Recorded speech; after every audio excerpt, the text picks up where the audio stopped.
Hello everyone, welcome back to my channel. तो friends, RRB JEE की exam आज 17 दिसंबर को थी। मेरी सेकंड शिफ्ट में थी। तो कुछ कुछ जो जीएस को क्वेश्चन है और साइंस के क्वेश्चन है वो मैंने यहाँ नोट डाउन कर लिया है और मैं आप लोगों से ये आज डिस्कस करने वाली हूँ।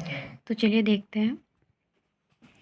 सबसे पहला जो क्वेश्चन था वो पहला क्वेश्चन नहीं बोल सकती, वो एक दिल्ली विधानसभा के बारे में था।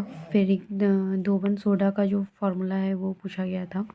फिर अनुच्छेद 21 में क्या नहीं आता है ये पूछा गया था। तो उसमें जो करेक्ट आंसर था वो मुझे याद है कि वो संपत्ति का अधिकार था। परागण क्या है? क्वाड शिखर सम्मेलन से क्वेश्चन आया था। अपवर्तन से 2 क्वेश्चन आया था।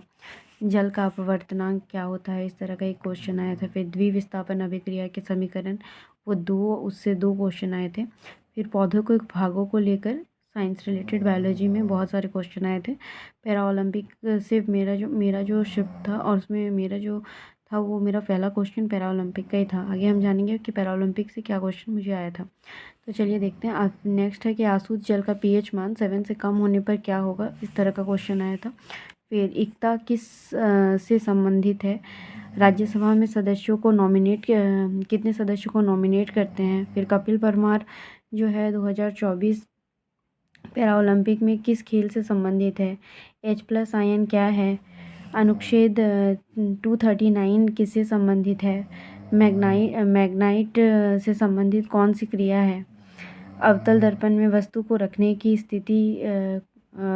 स्थिति में रखने पर क्या कैसा रहेगा, मतलब अवतल दर्प किसी वस्तु को रखने की स्थिति में रखने पे कैसा रहेगा। ये इस तरह का क्वेश्चन जो था और था। फ्रेंड्स, एक चीज़ मैंने नोटिस की, जो 10th लेवल की क्वेश्चन थी ये, मतलब 10th अगर आपने अच्छे से पढ़ा हुआ 10th की साइंस बुक को तो आप इजीली इन क्वेश्चंस को सॉल्व कर पाओगे। इवन मैथ को भी, अगर आप जैक बोर्ड की खास करके मैं बोल रही हूँ, मेरा जो बोर्ड था वो जैक बोर्ड था और जैक बोर्ड के जो साइंस बुक था क्लास 10 का उससे मोस्ट ऑफ क्वेश्चन आए थे। एंड कुछ कुछ क्वेश्चन तो मुझे ऐसा लग रहा था कि डायरेक्टली 2 क्वेश्चन मुझे ऐसा लगा मैथ में कि सेम क्वेश्चन को उठा करके बुक से एंड वहाँ डाल दिया है। कुछ कुछ क्वेश्चंस के जो आंसर थे मुझे अभी भी वो होता है क्लास 10 में कि हम बहुत बार याद करते हैं तो उसे नहीं भूलते। क्लास 10 के क्वेश्चंस मुझे याद थे। तो फ्रेंड्स, ये हुए जीएस के क्वेश्चंस। आगे हम देखेंगे मैथ्स एंड रीजनिंग के भी मैंने कुछ कुछ मुझे याद है, वो मैं आप लोगों से शेयर करती हूँ। तो फ्रेंड्स, ये है मैथ्स एंड रीजनिंग के क्वेश्चंस। मैथ्स में जो था SICI से 2 क्वेश्चन थे। प्रॉफिट एंड लॉस से 3 क्वेश्चन थे। एवरेज से 2 क्वेश्चन थे। माध्य से 1 क्वेश्चन था। बेलन से 1 क्वेश्चन था। एंगल फाइंड का 1 क्वेश्चन था। नल और टंकी से रिलेटेड क्वेश्चन थे। टाइम एंड वर्क का 1 क्वेश्चन था। ट्रिगोनोमेट्री के 2 या 3 क्वेश्चन थे। और रीजनिंग था जो सीटिंग अरेंजमेंट था, रैंकिंग था और दिशा के बारे में था। और आप फ्रेंड्स, हाँ, वो कोडिंग डिकोडिंग का था। और इस तरह के जो है इस तरह के सिंबल बने थे। फिर इस तरह 2 3, फिर @ इस तरह से, फिर स्टार बना हुआ था, यहाँ 2 लिखा था।